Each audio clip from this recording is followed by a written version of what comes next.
Aku berjualan ramalan nyaris mati kelaparan. Pemilik warung bapau melihatku terlalu menyedihkan. Dengan sukarela mentraktirku bapau besar. Untuk berterima kasih padanya, aku meramal satu nasib untuknya. Tak disangka hasil ramalanku menunjukkan nyawa putrinya segera dalam bahaya. Begitu mendengar putrinya bermasalah, pemilik warung langsung gelisah. Seketika berdiri. Kamu bicara apa itu? Kakek di sampingnya kaget. Cepat menenangkan pemilik warung. Dik, jangan dengarkan dia. Dia cuma menakut-nakutimu. Pemilik warung pun tenang kembali. Lalu duduk lagi. Anak muda, bencana apa yang menimpa putriku? Bagaimana cara mengatasinya? Beritahu aku tanggal lahir dan jamnya. Pemilik warung cepat-cepat menyebutkan rangkaian angka. Aku menghitung lalu berkata perlahan.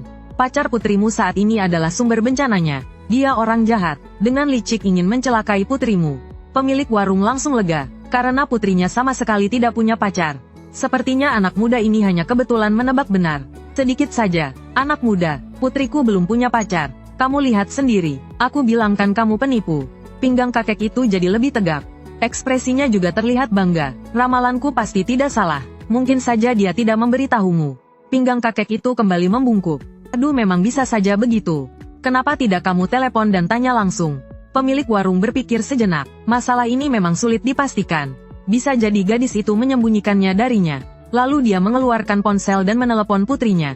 Telepon berdering 2 kali. Putri pemilik warung Chen Xin segera mengangkatnya. Bu, kenapa meneleponku jam segini? Ada apa? Pemilik warung menyalakan pengeras suara. Tidak ada apa-apa, aku cuma kangen padamu. Justru kamu, apa ada sesuatu yang kamu sembunyikan dariku? Ah Bu, bisa saja. Apa yang bisa aku sembunyikan darimu? Suara di seberang terdengar ragu. Ibu menelepon jam segini. Apa toko sedang tidak sibuk? Jangan mengalihkan topik. Jawab jujur, apa kamu punya pacar? Hati Chen Xin terkejut. Tidak seharusnya. Di sisinya tidak ada satupun kenalan ibunya. Jadi tidak mungkin ada yang membocorkan. Bagaimana ibunya bisa tahu? Dari siapa ibu dengar itu? Tidak usah tanya dari siapa. Chen Xin ragu sejenak. Akhirnya dia berkata jujur. Tapi baru pacaran beberapa hari. Makanya aku belum bilang ke ibu. Dasar anak nakal. Ternyata benar punya pacar. Kalau hari ini bukan karena sang ahli menghitungnya. Mau sampai kapan kamu menyembunyikannya dariku? Ahli apaan? Ibu jangan sampai tertipu. Sekarang penipu sangat banyak. Macam caranya juga bermacam-macam. Ibu jangan sampai percaya. Mendengar itu aku agak tak berdaya. Jadi untuk membuktikan diriku, aku pun berkata, pacarmu 3 tahun lebih tua darimu. Dia punya sepupu yang membawa anak laki-laki berusia lebih dari 1 tahun. Siapa kamu? Bagaimana kamu bisa tahu semua ini? Aku melanjutkan, sepupumu itu sekarang tinggal bersama pacarmu. Mendengarnya Chen Xin makin terkejut. Kalau soal tahu dia punya pacar, masih mungkin rekan kerja pernah dengar atau lihat. Tapi soal pacarnya tinggal dengan sepupu, hanya mereka bertiga yang tahu. Orang luar sama sekali tidak mungkin tahu. Dengan nada setengah terancam dia berkata, katakan, kamu dengar dari siapa? Apa tujuanmu? Kalau kamu berani menipu uang ibuku, aku akan lapor polisi. Aku terdiam sejenak, lalu tiba-tiba bertanya, kamu seharusnya cukup kaya kan? Chen Xin mendengus dingin. Akhirnya ekor rubahmu kelihatan juga. Akhirnya bicara soal uang, masih bilang bukan mau menipu uang. Memangnya kenapa kalau aku kaya? Kamu tidak akan bisa mengambil sepeser pun. Aku mengabaikan sikapnya, dan melanjutkan, pacarmu mendekatimu untuk menipu uangmu. Chen Xin tentu saja tidak percaya. Aku terus berkata, sepupu pacarmu itu sebenarnya bukan sepupu, melainkan istri pacarmu. Mereka sudah lama resmi menikah. Anak laki-laki itu adalah anak mereka berdua. Tidak mungkin, sekarang mereka berdua sudah bukan suami istri. Karena demi mengincar hartamu, mereka melakukan perceraian palsu. Begitu kata itu terucap, semua orang terkejut. Chen Xin bahkan berseru, itu tidak mungkin. Sama sekali tidak mungkin. Pacarku sangat baik padaku. Apapun yang kuminta selalu dipenuhi. Segalanya diperhatikannya. Kami selalu manis dan penuh kasih. Bagaimana mungkin dia menipuku? Lagi pula sepupunya itu pendiam dan lembut. Setiap kali aku datang mencarinya, sepupunya selalu sadar diri menggendong anak lalu keluar. Seringkali dia juga sengaja menjaga jarak. Tidak terlihat ada masalah apapun. Aku melanjutkan, sebenarnya mereka juga tidak punya perasaan. Hanya karena kepentingan sama mereka bersama. Itulah sebabnya semuanya disembunyikan dengan baik. Tujuan mereka berdua hanya menipumu demi uang. Dalam 1-2 hari ini, pacarmu akan mengajakmu membahas proyek investasi. Meski tidak langsung meminjam uang, dia akan mengarahkanmu agar berinisiatif berinvestasi. Pacarmu itu benar-benar bukan orang baik. Sejak awal mendekatimu semuanya sudah direncanakan. Rencananya sebelum menikah menguras uangmu semaksimal mungkin. Jika berjalan lancar tahun depan menikahimu, Soal biaya pernikahan, dia akan mencari berbagai alasan untuk menghindar. Tidak mau keluar uang dan membiarkanmu membayar. Bahkan biaya hidup setelah menikah pun kamu yang menanggung. Setelah uangmu terkuras habis, dia akan membelikanmu asuransi besar, lalu menciptakan kecelakaan hingga kamu meninggal. Untuk menipu uang asuransi, kata-kataku membuat pemilik warung dan kakek itu tertegun. Juga membuat Chen Xin di ujung telepon merinding. Beberapa hari lalu pacarnya memang sempat menyinggung. Katanya ingin berinvestasi bersama seorang teman. Namun saat itu dia terlalu sibuk. Pacarnya pun tidak banyak bicara. Ujung telepon lama sekali tanpa suara. Pemilik warung mulai cemas. Nak sekarang tahu pun belum terlambat. Cepat putuskan dengan bajingan itu. Kamu tidak boleh melompat ke lubang api. Cepat putus saja. Bu, jangan khawatir. Aku tahu harus berbuat apa. Chen Xin segera menutup telepon. Kata-kataku menimbulkan gelombang besar di hatinya. Lama tak kunjung reda. Setelah telepon ditutup, pemilik warung sangat bersemangat, menggenggam tanganku dengan erat. Anak muda, hari ini benar-benar berkat peringatanmu. Kalau tidak anakku pasti benar-benar tertipu orang jahat itu. Untung ketahuan lebih awal. Sambil bicara dia berdiri mengambil 500 dari kasir. Guru kecil, uang ini tanda terima kasih dari Bibi. Kamu harus menerimanya. Soal anakku aku sangat berterima kasih padamu. Aku menerima lembaran uang merah itu. Dengan senang hati memasukkannya ke saku. Menanam sebab baik menuai hasil baik. Jika kamu tidak mentraktirku Bapau, tidak akan ada semua kejadian setelahnya. Segalanya adalah sebab dan akibat. Sambil berkata aku memiringkan kepala ke arah kakek. Kakek, kamu kalah. Saat ini tatapan kakek itu sudah berubah menjadi kagum. Orang tua ini mengaku kalah. Uang Bapau aku yang bayar. Guru kecil, tolong bantu lihatkan nasibku juga. Orang bodoh kalau ada uang tidak mau ambil. Aku segera mengangguk. Sekali ramal 500. Mendengarnya kakek itu sangat lega. Mengeluarkan 500 dan menyerahkannya kepadaku. Ku menerimanya dengan gembira, lalu menatap kakek itu dengan serius. Melihat wajah kakek dengan mata cerah. Hitam putihnya jelas, lekuk piltrum panjang penuh keberkahan. Hidup berkecukupan, anak cucu mengelilingi. Tidak ada bencana besar. Kalau bencana kecil, aku menatapnya sekali lagi. Bencana kecil memang ada, tapi hal sepele tidak perlu dipikirkan. Begitu mendengar itu kakek jadi cemas. Hal kecil juga tetap masalah. Coba bilang apa masalahnya dan seberapa kecil. Saat kamu berusia 99, aku bisa hidup sampai 99. Bukan saat kamu berusia 9. Makamnya digali orang. Pemerintah mengambil tanah untuk bangun jalan. Dan memberi kalian ganti rugi besar. Kakek memang beruntung soal rezeki. Bahkan setelah meninggal masih menghasilkan uang untuk anak. Pemilik warung tertawa terbahak. Kakak tua, kamu benar-benar beruntung. Keberuntungan macam apa itu? Siapa mau silakan ambil. Aku sendiri tidak mau. Aku meminta pena dan kertas pada pemilik warung. Menggambar 2 jimat keselamatan. Memberikan 1 kepada pemilik warung. Jimat ini hanya bisa dipakai sekali. Ingat harus selalu dibawa. Bisa melindungi dan mengubah bahaya menjadi selamat. Lalu 1 lagi ku berikan kepada kakek. Kakek menerima kertas jimat. Lalu menyimpannya dengan hati-hati. Pada saat yang sama, setelah Chen Xin menutup telepon. Hatinya gelisah tidak menentu. Dokumen di tangannya pun tidak bisa dibaca. Ia meminta izin lalu langsung pergi ke rumah pacarnya. Pacarnya tidak ada di rumah. Hanya sepupu yang ada. Chen Xin dengan ramah mengobrol basa-basi dengan sepupu itu. Sepupu itu sendiri sudah kewalahan mengurus anak. Ada yang membantu tentu sangat bersedia. Saat dia lengah, Chen Xin mencabut sehelai rambut anak itu. Lalu dengan alasan membantu membereskan. Dia menemukan beberapa helai rambut berakar dari selimut pacarnya. Merasa belum cukup, ia juga mengambil puntung rokok dari asbak. Setelah mendapatkan yang dia inginkan, Chen Xin mencari alasan lalu pergi. Setelah keluar dia langsung menuju rumah sakit, mencari teman yang dikenalnya, dan secepat mungkin mendapatkan hasil pemeriksaan. Hasil penetapan hubungan ayah anak. Kuku Chen Xin menancap ke dagingnya sendiri, hasil menunjukkan 99,99%. Ternyata benar hubungan ayah dan anak. Dengan membawa hasil tes DNA, Chen Xin segera memutuskan hubungan dengan pacarnya. Bukti tak terbantahkan, pacarnya tidak berani membantah. Hanya bisa mengembalikan semua uang yang pernah dia habiskan. Putus dengan patuh. Sementara aku setelah berpamitan dengan pemilik warung dan kakek, berjalan santai menuju taman. Hari ini akhir pekan. Di taman cukup ramai. Lalu aku membuka lapak ramalan di bawah rindang pohon. Namun belum lama dibuka, satpam yang berpatroli datang mendekat. Karena penasaran kakek itu mendekat. Ingin melihat jelas tulisan di kertas. Aku tersenyum ramah. Kakek mau diramal. Diramal, kakek melirikku lalu berbalik pergi. Diramal, kok pergi? Diramal, kakek kecil ini cukup berkarakter. Aku sedang menggerutu, saat melihat kakek itu kembali membawa pengeras suara besar. Menyalakan tombolnya, suara keras pun terdengar. Percaya pada sains. Tolak tahayul. Suaranya terlalu keras sampai aku terkejut. Kakek itu menyunggingkan senyum cerah padaku. Tanpa berkata apa-apa, hanya berdiri di samping sambil memegang pengeras suara. Pengeras suara terus memutar ulang. Semakin banyak orang di sekitar menatapku. Orang tua ini kurang rezeki logam agak kurang ajar. Kalau saja aku tidak keluar dari 3 generasi, tidak terikat aturan, pasti sudah aku tantang. Akhirnya aku menggulung lapak, pindah duduk ke tempat lain. Tak lama kemudian kakek itu kembali mengikuti dengan santai. Pengeras suara disandang di belakang sambil mengelilingiku. Aku merasa sangat terzalimi. Aku cuma ingin cari uang sedikit, memangnya kenapa? Aku menarik napas dalam. Tak tertahankan, tak perlu ditahan lagi. Akhirnya menyerah. Tidak mau lagi. Kakek aku tidak buka lapak lagi. Aku jalan-jalan saja, tidak apa-apakan. Kakek tersenyum ramah. Jalan-jalan boleh. Sambil berkata itu dia mematikan pengeras suara tapi tidak pergi. Aku menarik napas dalam beberapa kali. Dalam hati aku mengulang, jangan marah, jangan marah. Marah merugikan diri sendiri. Kalau sampai marah besar malah harus ganti rugi. Aku tidak lagi menghiraukan kakek itu. Aku berjalan santai ke depan sendirian.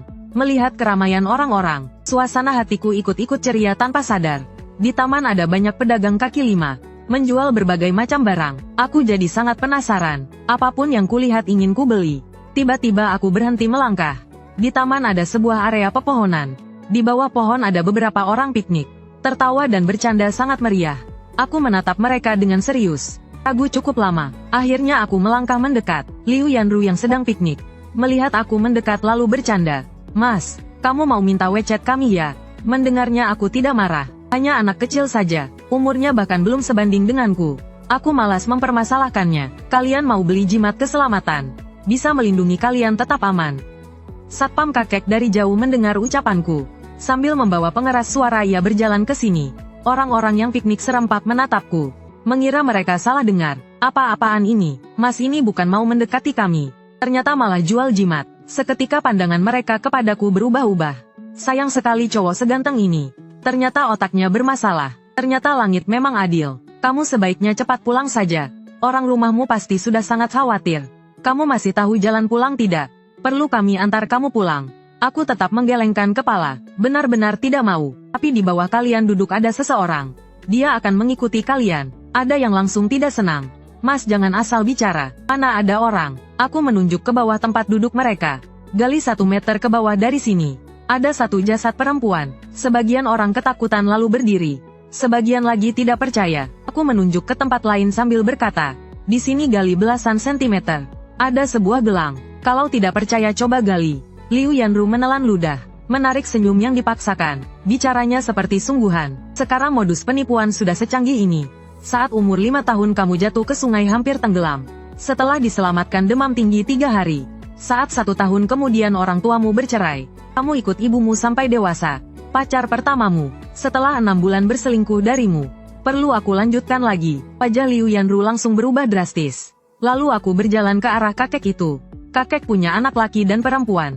Punya 2 cucu. Anak laki-lakimu sekarang di luar negeri. Kamu tinggal bersama anak perempuan. Istrimu pensiunan guru. Tahun lalu sempat sakit parah bukan? Kakek itu langsung tertegun. Tangan yang hendak menekan tombol pun berhenti. Wajahnya penuh keterkejutan. Apa yang kukatakan ternyata semuanya tepat. Jadi di bawah sini benar-benar terkubur mayat ya? Astaga, jangan-jangan memang ada mayat. Orang-orang yang piknik langsung teringat kata-kataku barusan. Ketakutan lalu cepat-cepat menjauh. Suasana seketika menjadi sunyi dan aneh. Tiba-tiba satpam tua meletakkan pengeras suara, menggulung lengan bajunya sambil berkata, biar aku yang menggali. Tak lama kemudian benar-benar tergali sebuah gelang. Wajah semua orang langsung pucat pasi. Tangan kakek yang menggali pun gemetar hebat. Benar-benar ada gelang. Ini cuma kebetulan kan? Aku tidak berkata apa-apa. Hanya memberi isyarat dengan mata agar terus menggali. Kakek menarik napas dalam-dalam. Memaksa diri melanjutkan galian. Tak lama potongan tulang putih pucat muncul di depan mata semua orang. Kakek ketakutan lalu melempar sekopnya. Melompat cepat ke samping. Tubuh tua itu bergerak luar biasa gesit. Wajah kakek pucat. Kepalanya miring lalu pingsan. Gadis yang penakut langsung menangis. Bagaimana ini? Ada orang mati. Kaki kakek gemetar hebat. Menatapku dengan wajah ngeri. Kamu ini dewa. Orang-orang lain serempak menatapku. Aku melirik satpam tua yang sudah sadar. Dewa apa, percayalah pada sains kan? Satpam tua tersenyum canggung, tergagap seperti hendak menangis. Tidak perlu lapor polisi kan? Selesai bicara ia mencubit titik sadar sendiri. Terengah-engah menarik napas. Sial, pensiunku hampir saja berhenti hari ini. Saat itu yang paling berani pun tersadar, mengeluarkan ponsel lalu menelepon polisi. Aku langsung memanfaatkan kesempatan untuk berjualan. Mau jimat keselamatan, bisa melindungi dari bahaya dan bikin lancar. Hantu dan roh jahat tidak berani mendekat. Cuma 501 lembar. Mau, tidak ada lagi yang berani meragukan ucapanku. Beberapa orang berebut membeli jimat keselamatan. Langsung ditempel dan dipakai. Aku kalau terlambat sedetik saja langsung kena gangguan. Jimat langsung habis terjual. Aku tersenyum lebar. Kakek satpam juga gemetar sambil memegang jimat lalu meletakkan pengeras suara ke samping. Polisi segera datang dan memeriksa lokasi. Lalu membawa beberapa orang kembali untuk dimintai keterangan. Di dalam kantor kriminal saat itu, Kapten Wang seorang penyidik senior dengan 10 tahun pengalaman sedang memeriksa keteranganku. Saksi sebutkan nama, umur dan jenis kelamin. Suran sekitar 1000 tahun. Bisa laki-laki bisa perempuan. Apa maksudnya bisa laki-laki bisa perempuan? Kapten Wang curiga dirinya salah dengar. Aku menjawab dengan serius. Aku bisa jadi apa saja tergantung kebutuhanmu. Kapten Wang berkata dengan tegas. Aku peringatkan kamu, menghalangi proses hukum dikenai denda 200-500. Dan penahanan 5-10 hari. Kasus berat bisa diproses pidana. Jadi jawab pertanyaanku dengan jujur. Aku sudah berkata jujur kok. Kalau jadi laki-laki tidak cocok, aku bisa berubah jadi perempuan. Kapten Wang terdiam tak berkata apa-apa. Ia menoleh lalu menulis laki-laki di laporan. Bagaimana kamu tahu ada mayat terkubur di sana? Aku menghitungnya. Alis Kapten Wang makin berkerut. Kesabarannya hampir habis. Menghitungnya, aku mengangguk serius lalu berkata, iya dihitung. Kapten Wang memandangku dengan curiga. Secara naluriah merasa aku mengada-ada. Namun dia sudah melihat kesaksian orang lain. Dan semuanya persis seperti yang kukatakan. Kapten Wang tak bisa menahan diri untuk menatapku lagi. Pengalamannya menangani kasus bertahun-tahun. Sudah melihat berbagai macam orang. Dia tahu penampilan bisa menipu. Tapi seorang pemuda bisa meramal. Siapa yang percaya? Sambil memikirkan keraguannya, Kapten Wang menarik napas dalam lagi. Lalu tersenyum ramah. Tuan Su menghalangi penegakan hukum bisa dipenjara. Selamat, Anda akan menjadi seorang ayah. Kapten Wang tertegun. Istrimu hamil anak kembar. Aku memiringkan kepala menatapnya. Lalu tiba-tiba berkata, Kapten Wang kembali tertegun. Apa? Istriku hamil. Dan itu anak kembar. Mana mungkin? Belum sempat Kapten Wang selesai bicara. Nada dering ponsel berbunyi. Ia mengangkat ponsel dan melihat istrinya menelepon. Setelah mengangkat telepon, wajah Kapten Wang langsung mekar seperti bunga. Tangan dan kakinya gemetar karena emosi. Mulutnya tersenyum lebar sampai ke telinga. Istrinya mengatakan dia hamil. Mereka sudah lama menikah tanpa anak. Istrinya selalu murung. Tak disangka akhirnya hamil. Barusan istrinya ke rumah sakit untuk pemeriksaan. Dan ternyata anak kembar. Setelah menutup telepon, Kapten Wang tersenyum lebar tanpa henti. Istriku meneleponku. Katanya baru saja periksa ke rumah sakit. Hamil anak kembar 2 bulan. Hebat sekali. Selamat. Beberapa orang di kantor segera maju memberi ucapan. Kapten Wang melirikku lalu melambaikan tangan. Menyuruh semua orang tenang. Aku tidak menghiraukannya. Malah menoleh ke polisi lain. Ibumu pergi ke supermarket rebutan telur diskon. Kakinya terkilirkan. Dia tertegun. Lalu mengangguk. Iya kemarin terkilir waktu rebutan telur. Saat itu seorang polisi wanita liuli tersenyum lalu bertanya. Ramalanmu cukup tepat. Coba lihat aku ada masalah apa. Kamu mengalami dingin rahim yang cukup parah. Setiap datang bulan kamu sangat kesakitan. Aku melepas tas kecil dan meletakkannya di meja. Kamu sedang beruntung. Bertemu denganku kebetulan aku punya jimat untuk ini. Liuli mengangguk kuat. Benar, setiap hari datang bulan itu adalah masa paling menyiksaku. Aku sudah berobat ke dokter Tiongkok dan Barat. Dokter bilang hanya bisa dirawat perlahan. Obat pun sudah kuminum banyak. Tapi tetap tidak membaik. Aku membuka kantong kain dan mengeluarkan isinya satu persatu. Semakin banyak barang yang aku keluarkan. Semua orang membelalakkan mata. Mulut mereka terbuka lebar. Setumpuk uang tunai dan jimat segitiga yang menumpuk. Kertas jimat kuning kosong. Cinnabar dan sebuah kuas bulu yang terbelah. Pisang apel dan barang lain memenuhi satu meja besar. Melihat aku masih terus mengeluarkan barang. Semua orang di kantor terkejut. Semua langsung mengerumuni. Menatapku seperti melihat alien. Tas kain sekecil telapak tangan itu. Bagaimana bisa memuat begitu banyak barang? Tidak mungkin, benar-benar tidak mungkin. Ini sama sekali tidak ilmiah. Akhirnya aku menemukan jimat lipat segitiga dan menyerahkannya. Ini jimat penghangat. Tempelkan di perut bawah, hampir 1 bulan bisa sembuh total. Liuli menatap dingin tanpa menerimanya. Kantor menjadi sunyi. Udara seolah berhenti. Beberapa saat, Kapten Wang yang pertama sadar dari keterkejutan. Matanya bolak-balik antara aku dan tas kecil itu. Akhirnya tidak tahan untuk bertanya. Tasmu kelihatannya tidak besar. Bagaimana bisa memuat begitu banyak barang? Perkataannya menyentuh saraf semua orang. Di dalam tasku ditempeli jimat penyimpan. Aku mengeluarkan satu jimat penyimpan. Cukup tempelkan ini di dalam tas. Maka bisa memuat ratusan kali lebih banyak dari ukuran aslinya. Beberapa orang di kantor menatapku tak percaya. Selembar kertas bisa sehebat ini. Apakah ini mitos versi dunia nyata? Liu Li yang akhirnya sadar kembali. Ia segera menerima kertas jimat itu dengan kedua tangan.